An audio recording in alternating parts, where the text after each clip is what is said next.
What's up, everybody? It's Stephen A. Williams, president and founder of the CreditRepairShop.com. This is a question and answer video from YouTube subscribers and some of you who did not subscribe.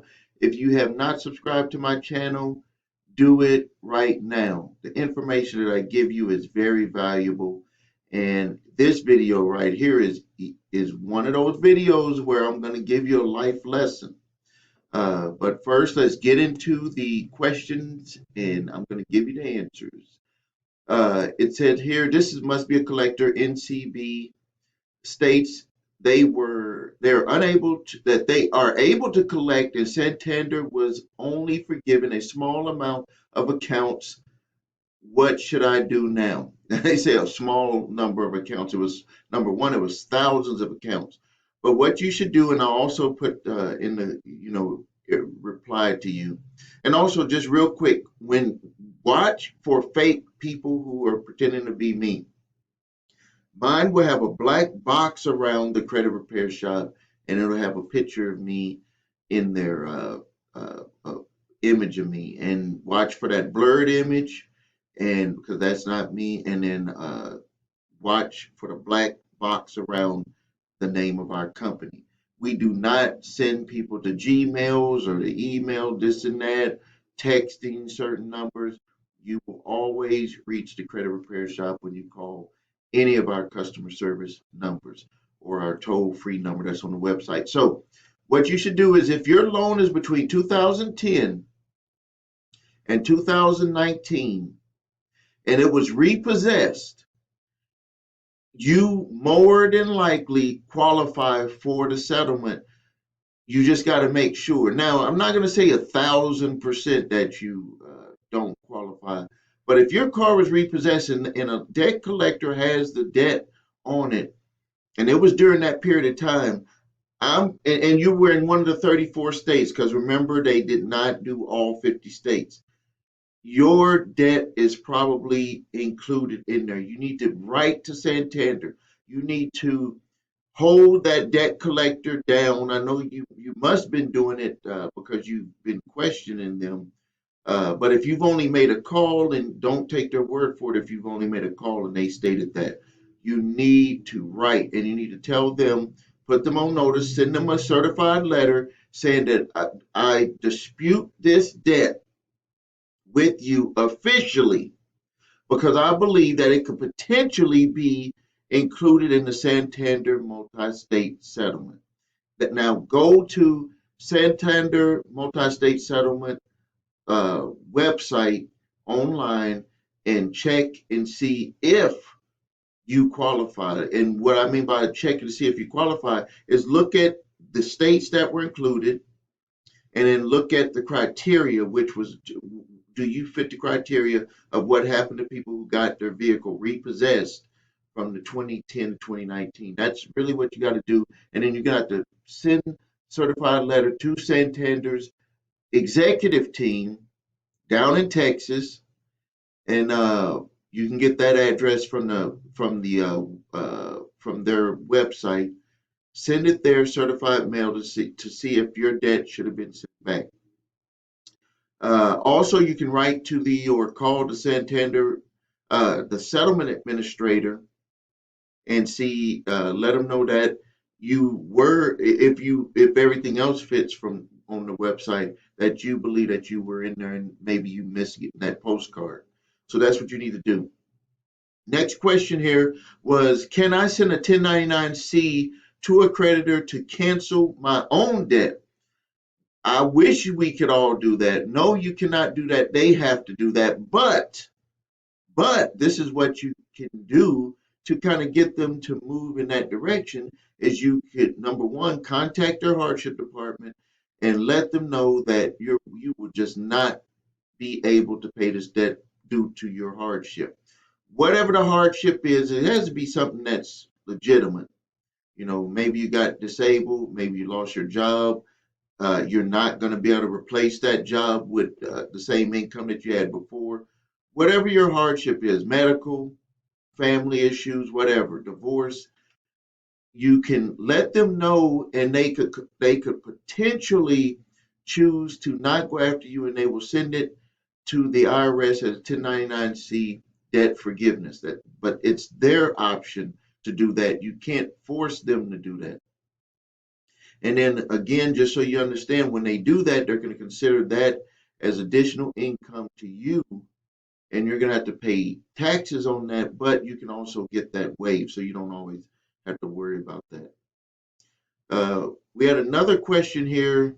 It says that what does it mean when you show up to court, but the other party doesn't show up, but they call the judge and ask to dismiss without prejudice? Um, when Yeah, and it says that you were told here that by the clerk that they will have to serve you all over again. Is that true? Yes, if they dismiss without prejudice, that means that they can come back and sue you again. Maybe there was a problem with the documentation.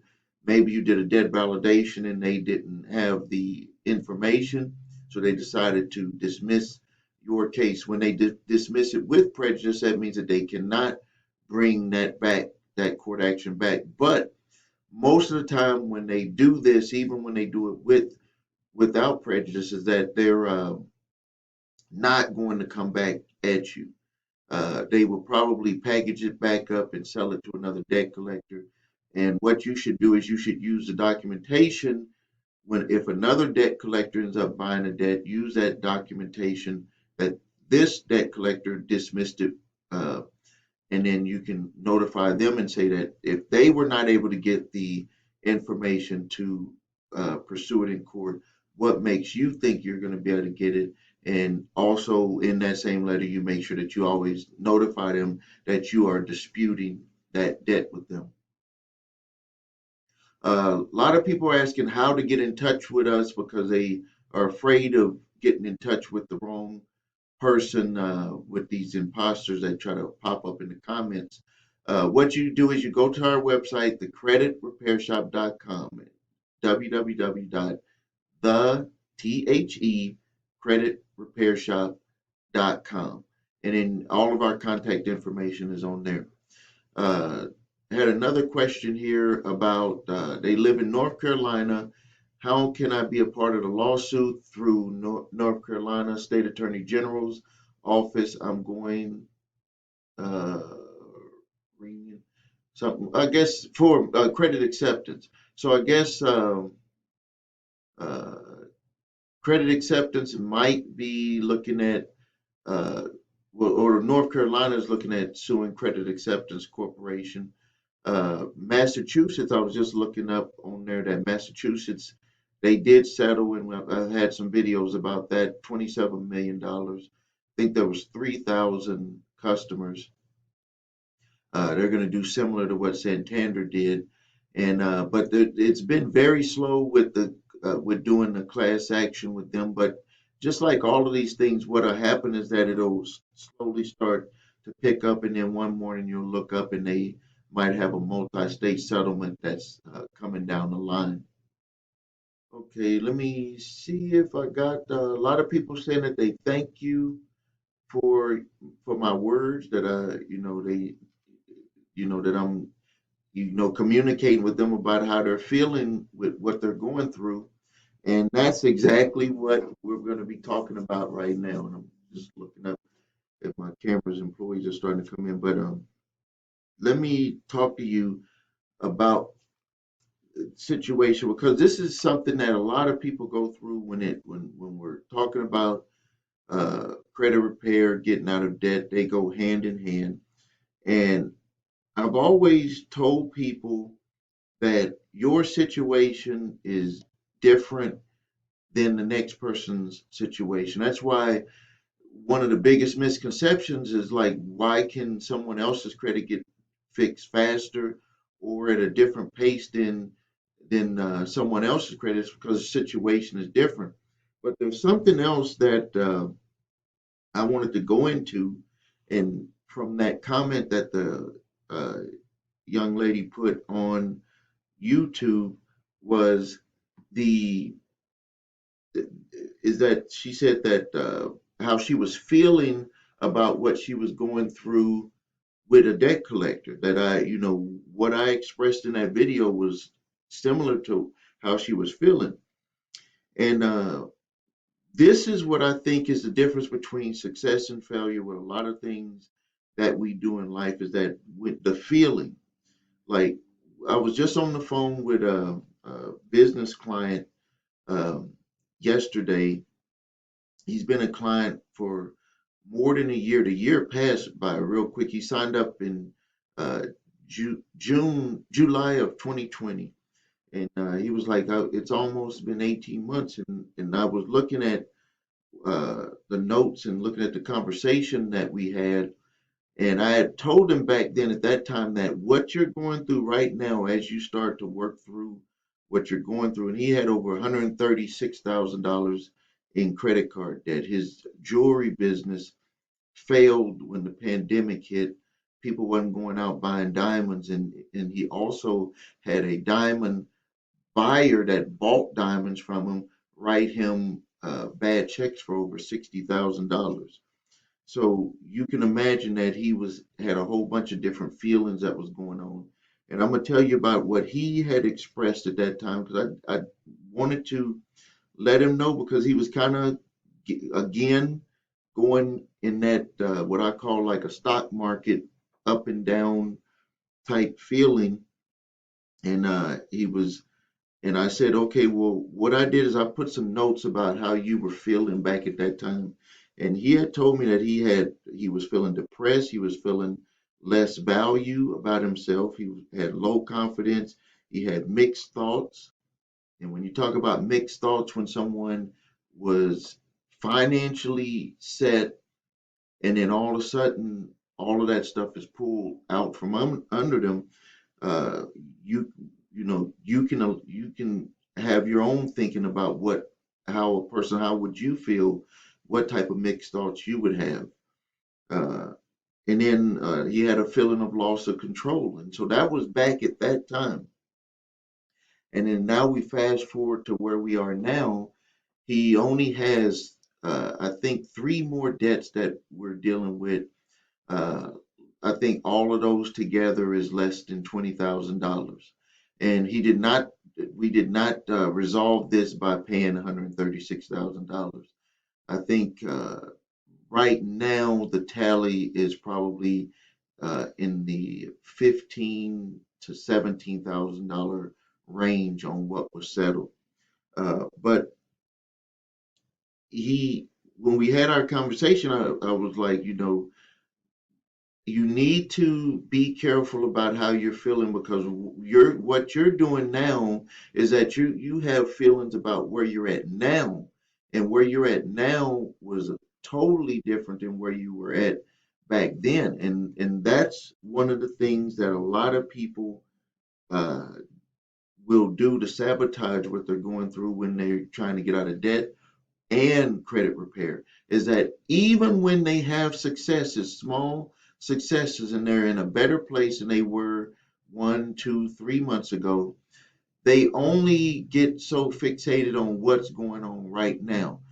And some of the times I wish that I could pick them up and just sit them back where they were some months ago and then bring them back to where they are now because then they would appreciate uh, what has been done over that period of time. They would have more appreciation for it.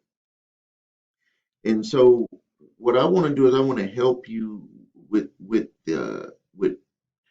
in a way like a lesson on how you need to train yourself so you can have the right mindset. Because if you don't continue with the right mindset, you will actually sabotage your success, and it'll also make your success take longer. With him, one of the things that we had to first go through, and I'm gonna quickly just kind of let you know his situation on what we had to go through to even get to the settlement phase, is that there was a 6 month process that all of his accounts had to charge off. And he was just wondering why, when he had stopped paying them, and he would actually call the credit card company and they would say, well, or we would write them and they would say that they will not take anything except for what the entire balance. And I said that they're not going to do that right now until they go into a charge-off status. And the reason why they had to go into a charge-off status is because they have to be accountable to their books and to their investors. This is what they have to do. And so he was like, so I can't even call them and try to offer them all they're doing is just saying they'll just spread out the payments, or they will not allow me to make payments if they want me to start back making it. That's not going to help my situation because my business is not where it used to be. So I'm not going to be able to service all of that debt. And I said, well, then you need to get if that's what you're telling me is what you are going through, and that is the truth, then you have to prepare yourself for a 6 month process with each of those creditors to go through their process, which is to go into a charge off phase. And then he said, well, can we force them to charge it off even quicker? No, you can't. This is what they control. You don't control that. And so he had to get his mind to start thinking of what he controlled and what he doesn't control. Because a lot of times people start feeling depressed, they start having all of these uh, things coming through their mind, and it was mainly because of stuff that they can't control. And so once I got him to understand it, and I told him, I feel what you're going through. I've had that same types of things that you're going through. I've had it happen with me back in 1994. So I know what you're feeling. I know what you're going through, but you're going to have to allow the process to go through. So after the 6 months, they all started charging off, 1, 2, 3, 4. All the accounts started charging off. And then there was a period of time where they would sell it to a debt collector, and that debt collector would they would hire a debt collector, and that debt collector would try to collect all of the debt. But there was some wiggle room for settlements, but the settlements were too high. And was like, if you because and this is what he was going through. He would say they want to settle, but it's like 75%. I can't pay 70%. And so let's force them to go lower. And I said, we can contact them about going lower, which is what we did. We gave them information about his hardship, which is what we did. And this is stuff that we control. This is stuff that he would be able to control. But you cannot make them accept your offer. And he said, well, what's going to be able to get me to get to these lower offers? And I said, it's going to be time. It's going to be time. And at some point, it was probably around the ninth month, the 10th month, he settled in and he saw that it was all the back and forth. He had even tried calling them and they would not do it. And I said that at some point, it's going to be like it flips over and they're going to want to start one by one doing settlement. So lo and behold, what ended up happening is that they started mailing out letters saying that we want to make settlements. Like they were just all starting to line up. And we only have 3 left. And the settlements were 20%, 25%, uh, way lower than what they were offering with the 75% at the beginning. But they had tried all types of stuff to try to get him to pay. He's from another country, and American Express does this, Discover does this. If you're from another country, what they will do is they will hire a debt collector that is that knows your culture, and they will put pressure on you in a way that, by using religion, by using all types of stuff.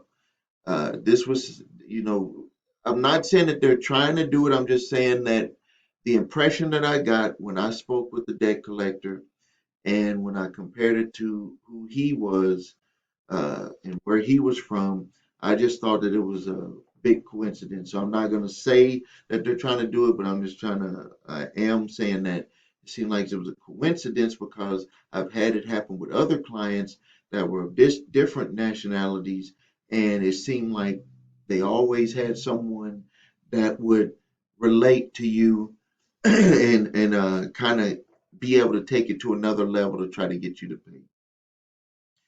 So what you need to do, what you need to be prepared to do is you need to counteract the way that you're feeling, because if you don't counteract the way that you're feeling, you're going to get more of what you feel. So if you feel that you have less value, you feel that you have low confidence, you feel that you got these mixed thoughts because of what you're going through and you lost of control, you will actually sabotage your credit repair success. You'll sabotage your debt, getting out of debt success. You will do it and you will wonder why is all of this bad stuff happening to you.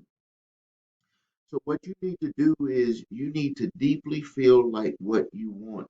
Like what I would when I would talk to him and and when I talk to other customers or when I make videos like this, what I tell people is that a lot of people want all types of stuff. Like you might want to be rich, or you might want to own your own business, you want to have good credit, all of these types of things you want, but really a lot of that stuff is just surface. Because what you will actually get, the reason why nothing changes for you, the reason why you stay the same, why you know when you look back at your life, really it hasn't been like you went up way up. For most people, it's like you just kind of had this little steady, maybe you had some ups and downs, but you're not satisfied with where you're at in your life. And this goes for changing things in your life, is that you really don't feel that you don't have any deep feelings about what you really want. Like you don't go to sleep imagining what life is going to be when you have your credit repair. You don't go to bed imagining what life is going to be when you get out of debt. What you do is you either do one or two things. If you're working on your own credit, is that you have a surface feeling of working on it, but you don't have a feeling, internal feeling of working on it. Like you might do things and you're like hoping. And the reason why you do that is because you want to prepare yourself for disappointment. But let me tell you, when you prepare yourself for disappointment, you're feeling disappointment. You're thinking disappointment. You're going to get disappointment. Uh, you have to dive all the way in. It's like the person with a trapeze. If you watch them at the circus, the trapeze artists, they cannot get to the other side by safely keeping their hand on the other side. They have to let go. And during that period of time when they let go, that is a un that feeling that they have at that point, it's like you giving full faith that you're going to make it to the other side. That is what I do on a day-to-day basis running my businesses. That's what I do in my personal life. And that's what you're going to have to get used to doing to repair your credit and get out of debt. You're going to have to do it. You're going to have to imagine how it's going to be when you get to that other side. You have to not wake up and say, life is going to be disappointing again to me, or like you just have these feelings that just come automatically to you. You have to get rid of those feelings. That another way to think about it is to think about baggage. Like some people were in relationships before, they bring that baggage in. Baggage is thoughts, baggage is deep feelings. They bring that baggage of potentially getting disappointed when they meet that new person. And so what they do is when you have those thoughts and those feelings, you actually seek out what you don't want, because you constantly think about what you don't want to happen. And that's what makes what you don't want to happen end up happening. And that's why you can have two people, credit is similar on what the issues that they go through. And this individual, number A, letter A individual, or number one individual, it credit repair process is successful either if they do it or they have us do it. And then person B is unsuccessful. And if they look at what they're going through in their life, it's because that they have a negativeness. They bring out things to where they are looking for negative, and what you think is what's going to be materializing. Some of you may not understand it right now, but if you go back and look in the past, you think that miracles might have happened to you when it wasn't a miracle. It was your thinking process. At that time, you allowed your thinking process to work for you.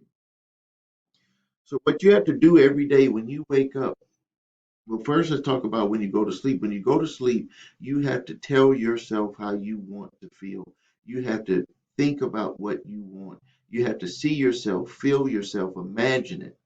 Because if you don't, you're going to allow other thoughts to come into your head. And be careful about going to sleep, listening to radio with music, because you don't know what song might play that might uh, go into your subconscious and give you different types of bad feelings. Be careful about going to sleep listening to talk radio. You want to turn that off when you go to sleep because you want to have good feelings. What I did, even as a kid, when I was 15 years old, I would go to sleep listening to hypnosis tapes. Back then it was cassette tapes, and these cassette tapes would uh, give me motivation. It would give me self confidence. It would let me know that I control my outcomes, not other people control my outcomes. And it also let me know that I control what I control, and I don't control what other people do. You do not control what other people do. That's just like having a whole bunch of wasted energy going to trying to control someone else. So you need to go to sleep that way. And then when you wake up, as soon as you wake up, if you have any type of thoughts that are negative, you need to just tell yourself to erase them, and you need to flip over and think of positive things. Sometimes that can be difficult, especially if you're going through stuff and you're experiencing a whole bunch of negative things happening to you. But what you have to do is you have to start changing that thought process, and you control your thoughts. At first, you may not even believe that really the thoughts control the body. You think that the body controls your thoughts when it really doesn't. It's just that you're just used to doing that in reverse. Like one of the things that when I started waking up early, when I was in the military, they would make me wake up at 4 a.m. in the morning. They would make me be in formation by 4:30 in the morning. They would make me run 5 miles every day. I ran 5 miles every day for 2 years straight. 5 miles every day for 2 years straight. Some of the times we ran 10 or 20 miles. And at that time when I was doing that, I didn't even think that I could even run 1 mile, but I'm running 5 miles or 10 miles. And the thing is that they teach you how to do it. And when you get taught how to do it, you're actually telling your body, this is what you can do. You can run 5 miles, you can run 10 miles. And what will happen to you is when you're telling your body to do this, is your body is going to come back and it's going to say, we've been doing this in reverse. I've been telling you what to do. And so what will happen is that you will have these different feelings go through your body to get you to flip back around because you're used to doing it a certain way. So I'm going to use this analogy on what happens for someone that is exercising, is that when you're trying to get on an exercise regimen and you're telling your body you want to get in shape, what will start to happen is your body will send signals like your muscles are hurt or you'll get sore. And that what that's doing is just trying to get you to stop, trying to get you to stop doing it. But when you do it for a while, what'll happen is that you won't get sore anymore. So what was really true? A lot of people just think, well, I got in better shape. Even if you don't get in better shape and you just do that for a certain amount of days, as a hypnotherapist, what we are taught is that you have to do it for 21 days. Anything you do for 21 days in a row will become a new habit. So you will notice even before that is that you will do that same exercise and you probably are not in any better shape. You will think that you're in better shape, but you really are not in much better shape. But what happened is that your body gave in and it took what you told it to do and said, no matter what you do, if you keep telling me that my calves are hurting, I'm not going to stop doing the exercise. So what'll happen is that it won't hurt anymore. It'll pick another part of your body. It'll do something else to try to get you to stop doing it. And you will run this cycle until your body understands that you're going to do this regardless. And then you'll have a new habit that is formed. This is the same thing. This is the same process that you're going to go through when you're repairing your credit and getting out of debt. And it's the same process for really a lot of stuff that happens to us in life, is that you're going to run through a process of first getting used to even allowing the process to even happen. That's why when I talk about go to my website and watch the video, my 8-point validation process, because there is a process that's going to happen to even get you started on your way to repairing your credit. And a lot of people are afraid to even go through that first process. Like we have hundreds of people contact us every day that want to get their credit repaired, and a low number of people, I would say like out of 200 people that might contact us to contact them about repairing their credit, the majority of them will not even get into the conversation because they're afraid to get over the first hurdle. The first hurdle with repairing credit is to understand fully what is on your credit reports. A lot of people think they know what's on their credit.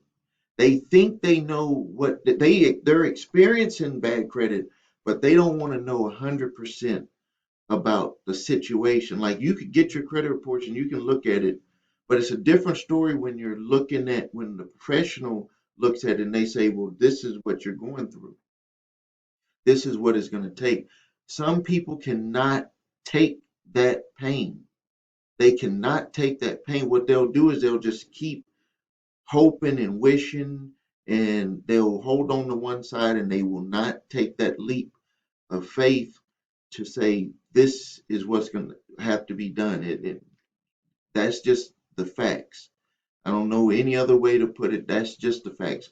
Most of you that are watching this video right now will not take that leap of faith because you have a huge fear of starting that exercise, of going up that mountain, of running that 5 miles. Because once you start, the only way that it can stop is either you are successful or if you quit. And most people in life are trained to quit. Most people in life are trained to quit. I mean, that's why, so there, when it gets to being success, when the difference between success and failure is like a very thin line. And but that's why on that other side of that line for successful people in anything they do in life, anything, that group of people is very small, because you have to get used to get on that other side for whatever you're trying to accomplish. You're going to have to not have the same thought processes that you have right now. And your body is so used to giving you that. Your body is so used to being that way. Your mind is also so used to living that way that even when you are given the advice and the knowledge and the information, it's like handed to you. You Most people can't even use it. Most people will contract. They will not be able to use it. That's why you have thousands of books, millions of books that have been written on the same subject. And the reason why is because they're trying to figure out a way to get a larger number of people to understand this is what you have to do to get to where you want to be. Because if you think that one solution, like if somebody can write a book on credit repair, someone can write a book on getting out of debt, and they tell you you get out of debt, you pay your bills, you can use this strategy, like Dave Ramsey says, this snowball strategy, you can settle your debt like I tell you to do. And if it was that easy, everyone that I told that to do that, it would be, we would be the most successful company in the universe. But it's not that way. It's not that way, not because the information is not valuable. It's that way because your feelings and your thoughts and what you think about yourself is put on top of that. And if you believe that all you're going to get is disappointment, you're going to be in that group of people who get disappointment. And then if you believe that I'm going to just dive in, I'm going to allow processes to happen. I'm going to allow failures to happen. But when we talk about failures, we fail towards success, not fail towards quitting. I'm going to allow that to happen. Then you will be one of those people who are very successful with your credit repair and debt process. We had a review that was sent to us that the person said they went in their review. They gave us a 5-star review, and what they said, uh, and you know me, I don't with reviews. I don't put much faith in reviews because I've ate at places where somebody had a 1-star review, and I thought it was one of the greatest places to eat at. And I went to hotels that people put a 1-star review, and I thought it was a 5-star. So what it is that person's attitude, that person's feelings was brought into that situation. And that's what made that situation bad. I'm not saying that for everything, but I'm saying it when you have people that stand up and are here for you, that don't run away, then that that means that a process somewhere in your thinking process was not working right to allow the process to happen. I'm not talking about people who take people's money and they run off. I'm not talking about those types of. So what he ended up saying in there is that he said he wanted to apologize to the credit repair shop because what had happened was he was going through the process and things wasn't happening, and all of a sudden he had a change of mindset. He allowed it to continue, and then he started getting the results that he wanted, and then he ended up where he was 100% finished. And some people come to that realization where they, in a way, accident. Like I call it, like a one-hit wonder, like a recording artist makes that one record that leaps them all the way up, and it was because either consciously or unconsciously they made changes in their thought process that allowed them to be able to bring in what they really wanted rather than what they didn't want. And it can happen on accident. It can happen, what they call it, you consciously make it happen, which is where you control your thinking. You do what I tell you to do, where you start telling yourself and imagining and feeling what you want. And then some of the times people can just go into what's called an unconscious phase, which is where everyone lives right now, is in an unconscious phase with most things that we do, and that it accidentally happens. And that's what he ended up putting. He didn't say it that way, but from my training as a hypnotherapist, I understood exactly that process. And so that's what it ended up happening with him. And that's what I, tell people is that you have to, if you can deeply believe in yourself first, it will bring people to you like myself to actually help you, and the processes that I put in place will work for you over the same processes that have been put in place for other people where it didn't work for. And if you're questioning that right now, that just shows, and not, I don't want to offend anyone, but it shows your level of understanding, because you can actually probably tell someone, if you think about the knowledge that you have with your job, knowledge that you might have with dealing with people, what I just told you, you have probably gave that same advice to other people over and over and over again. It's just because you have more of an understanding of what you told them is why you want them to accept it, but you probably saw people and gave that advice to people and they didn't accept it, and you're wondering why they didn't accept it. It's because the level of their understanding, the level that they vibrate as an individual at that point would not allow them to accept it. And if they can't accept it for whatever reason, if they can't accept it, it's going to make it to where um, it's just going to make it to where they either disregard it or hopefully, luckily, they will just allow processes to happen, and then eventually their thought process will catch up. That's what I hope for people who become customers of ours, is that they just allow it to keep going. Because no matter what, even if a person allows everything to go through and they're not 100% where they want to be, they're always going to be in a better position than where they were before. It's just that they have to kind of go back, like I had said earlier, if they could pick themselves up and just go and look at where they were and how they were feeling, and hurry up and get themselves back into where they are now, they would appreciate more of what they have actually grown to be. It's just that um, we have a hard time understanding once you make the change of something and you kind of washed away the old you, it's kind of hard to go and look back at where you were, because you become that new person. You become that new way of thinking. You become that new way of feeling. So it makes it very hard and difficult for a person to kind of look back. That's one of the things that we kind of fight back and forth with our customers, is that when stuff works and things are deleted off their credit or they get a settlement that is good, but there's still other things that are getting worked on, that sometimes they don't appreciate what has been done. They only look at what hasn't been done. So that's like their mindset is only on what hasn't been done.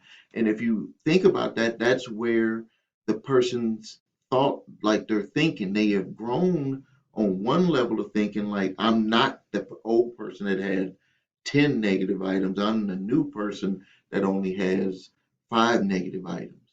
And that is a different person. If you line two people up, you put two people up and you have an audience out there, and both of them have, one of them has 10 negative things on there. And or let's put it this way, it's the same person. There's this big audience watching them, and one in this person over here, that's the same person on the right side, had 10 negative items, and then that same individual is on the other side and they only had 5 negative items. Which person would that person want to be moving forward? They're going to want to be the person with 5 negative items, not the person with 10. But think about this, that they were the person with 10, but now they're the person with 5. But look at, you know, get what I'm telling you, their thought process, who they would prefer, even people, this big audience, to see is not them as the 10. They prefer to have that audience see them as the person with 5.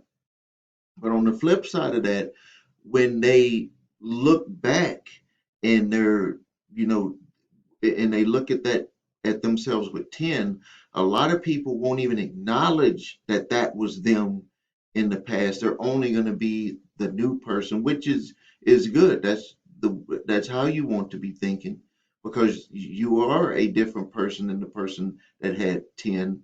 But what it ends up happening is that that person sometimes loses the appreciation of where they had been before and where they are now. And that's what I'm trying to get across to you with that thought process. So your homework on what you need to do is, I want you to, when you go to bed, you need to start everything that you think. If it's negative, you need to turn that around and you need to think and turn it into a positive. If you believe that you have less control over your life, you need to turn that around and you need to look at the things that you do have control of, and you need to grow from that. If you have mixed thoughts, negative thoughts about your situation, uh, even thoughts about harming yourself. Because I've had customers that have thought that they would be better off to just not be here anymore for themselves and their family, which is, very uh, real thought process that some people go through. You need to turn those thoughts around, and you need to understand that you do need to be here, and that what you're going through is not who you are. You're just going through that for a short period of time. Your confidence, you need to turn your confidence around by becoming more confident. Part of becoming more confident starts with feeling confident about yourself. People will look at you and see that you have low confidence by the way that you show the confidence that you have in yourself. The value of yourself, people will value you by the way you value yourself. If you are trying to, uh, if you say that you are this person, you have this education, you are a business person, or you are a excellent worker, or you are excellent husband or wife, or excellent parent. Well, that you have to actually feel that way, and you have to actually do those things. You can't just say it, because if you just say it, and your value system will show itself. What you do will show more than what you say. What you do will show more than what you say, and so that means that you're going to have to do the processes. And some of the times, or a lot of the times, the processes is what get people to quit, is that they don't want to do those processes. They think that all of this stuff is like going up to a McDonald's window and you order it and it's supposed to snap and change the next day. It's not going to be that way. So when you go to bed, you need to feel like what you're wanting. You need to feel. That means that if you want to have a 850 credit score, which is the top credit score that you can have, is that you need to imagine that you're looking at a piece of paper or looking at your computer screen, and you're typing in your login and passcode to Identity IQ, which is the credit monitoring service that we use, and that's link is right here also. When you're logging in, putting your passcode in, and the screen pops up and the circles spin. You're seeing this before it even happens. You're going to sleep with this in your mind. You're typing it in. Don't just look at an 850 score. I want you to imagine that you're going to your computer, pulling up your chair, whatever way you do it, that you need to feel it. You need to go to your keyboard. You need to look down, see your keyboard. This is in your mind. Look at your keyboard. If your keyboard has that dusty spot on it, like mine does right here, I need to blow that off. Has that little speck of dust on there. You need to see that in your imagination. You need to, however, if you're missing a because you've used your keyboard so much, one of the letters, like my letter here, is erase my S and my A. I'm glad I know how to type because I don't have to look down. I know where those keys are. You need to see that in your mind, because that makes it more real. And what you're doing is you're attaching what is real with what you want, with what you are trying to get. And so what you'll do is you'll say, or you'll imagine you pulling up, getting to your keyboard. You saw that dust right there. You start typing in your login, and you imagine you type it in your login. You can even use your fingers, and then you type in that passcode, and then you see that little spinning update coming up, and then you see 850 credit score, and you can see it for TransUnion, you can see it for Experian, you can see it for Equifax, you can see it in the order that they always show it on IDIQ.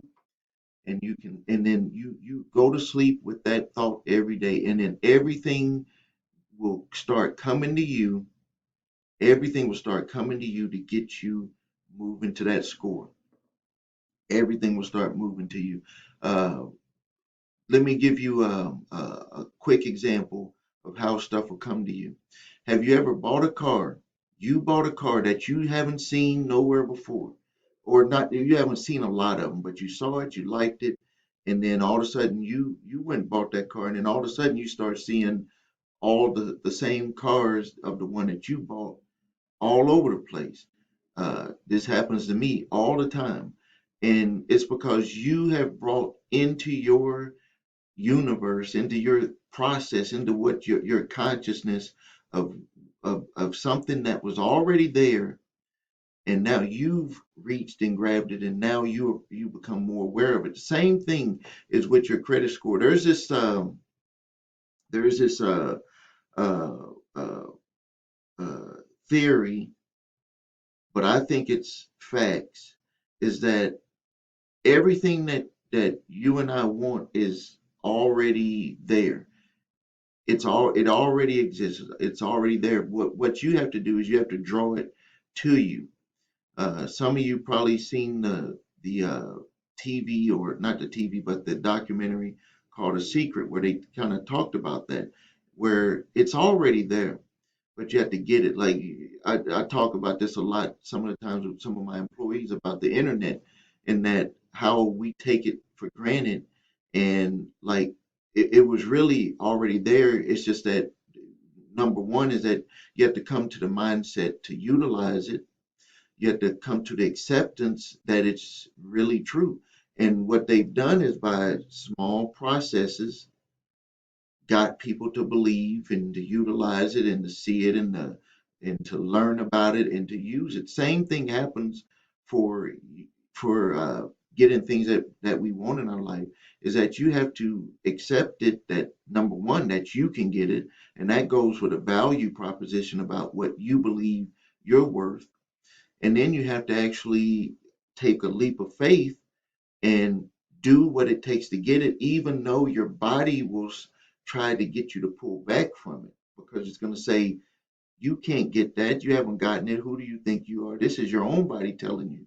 And then when you start to do it, even probably friends and family members that don't want to change their life is going to tell you, oh, I tried that, or I did this and it didn't work for me, so it's not going to work for you.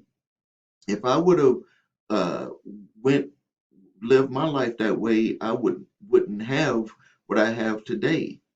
If I would have just listened to what other people said, because other people are going to put their value on of what they value themselves on to you, and that's another big huge benefit that you have when you work with a company like mine.